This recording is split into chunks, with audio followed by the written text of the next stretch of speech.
Hi friends. నా పేరు ఫణీంద్ర వర్మ. యాక్చువల్‌గా నాకు జర్నలిజం అంటే చాలా ఇష్టం. దానికోసమే సీనియర్ జర్నలిస్ట్‌లు గాని, అనలిస్ట్‌లు గాని, పాత్రికేయుల్ని బాగా ఫాలో అవుతుంటాను. ఎందుకంటే ఈ రోజుల్లో జర్నలిస్ట్ స్టాండర్డ్స్ ఫాలో అయ్యి, ఏ పార్టీ స్టాండ్ తీసుకోకుండా మాట్లాడే జర్నలిస్టులు చాలా తక్కువ.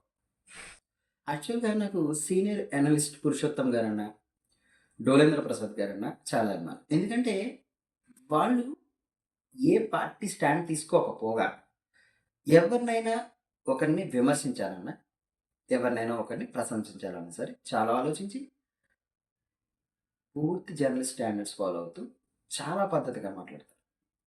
నన్నడిగితే అలాంటి వాళ్ళ చేతిలో విమర్శకు గురైనా పర్వాలేదని నేను అనుకుంటాను. అయితే రీసెంట్‌గా 'తెలుగు రాజ్యం' అనే ఒక యూట్యూబ్ ఛానల్ చూశాను.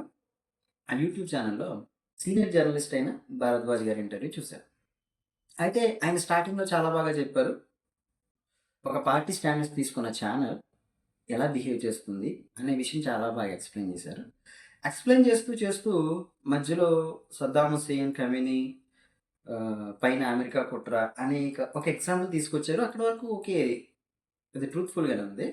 బట్ ఆ తర్వాత వదంతి యుద్ధం అనే ఒక టాపిక్ తీసుకొచ్చారు. పుకారు యుద్ధం మీద బతుకుతోంది ప్రపంచం మొత్తం. అమెరికా చేస్తోంది అదే. వీళ్ళు చేస్తోంది అదే. ఇది ఈ రోజున కాదు.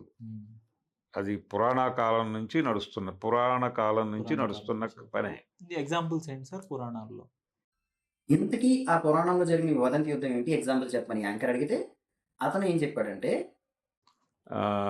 రావణుడు, ఆయన స్త్రీలోలుడు అసలు ఆ చరిత్ర ఎక్కడ కనిపించదు అతని క్యారెక్టర్‌లో. ఓకే. అతనెవరో ఒక అమ్మాయి కోసం ప్రయత్నం చేసినట్టు ఎక్కడా ఉండదు. కానీ వీళ్ళు కల్పిస్తారు దానిలో. ఓకే. అంతేకాదు శ్రీరాముడు సీత కోసం యుద్ధం చేయలేదని, సంపద కోసం యుద్ధం చేసి రావణుడిని చంపాడు అని చెప్పాడు. రాముడు గారు కూడా అక్కడ ఉన్నటువంటి సంపద కోసం వెళ్ళాడు. ఓకే. అది చెప్పడు. ఇంకేదో చెప్తాడు. వీళ్ళు చెప్పినట్టే, అమెరికా చెప్పినట్టే. ఇదే నడుస్తోంది ప్రపంచం అంతా. ప్రపంచం అంతా రామరాజ్యమే నడుస్తోంది. అయితే అతని పైన నాకున్న గౌరవం మొత్తం ఒక్కసారిగా మాయమైపోయింది.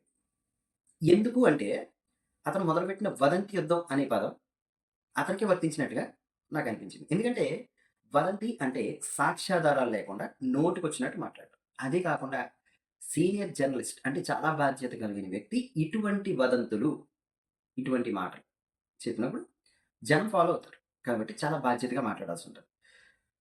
అయితే ఏదేమైనా భరద్వాజ్ గారు నిజంగానే రామాయణంలో రాముడు సంపద కోసమే రావణుడి పైన యుద్ధం చేశాడనే గాని, మీరు ఎక్కడైనా ఒక స్టాండర్డ్ బుక్‌లో చదివితే, ఆ బుక్ గురించి ఏదైనా ఒక ఇంటర్వ్యూలో చెప్పండి. నేను ఫాలో అవుతాను మిమ్మల్ని. ఆ బుక్ చదవాలని నాకు ఆశగా ఉంది. ఎందుకంటే ఇంతకాలం మేము చదివిన రామాయణం మొత్తం తప్పని ఒప్పుకోవాలి. అది దేశ అభివృద్ధికి గాని, ప్రపంచపు ఆలోచన గమనాన్ని మార్చడానికి గాని ఏమాత్రము ఉపయోగం లేనటువంటి కంటెంట్.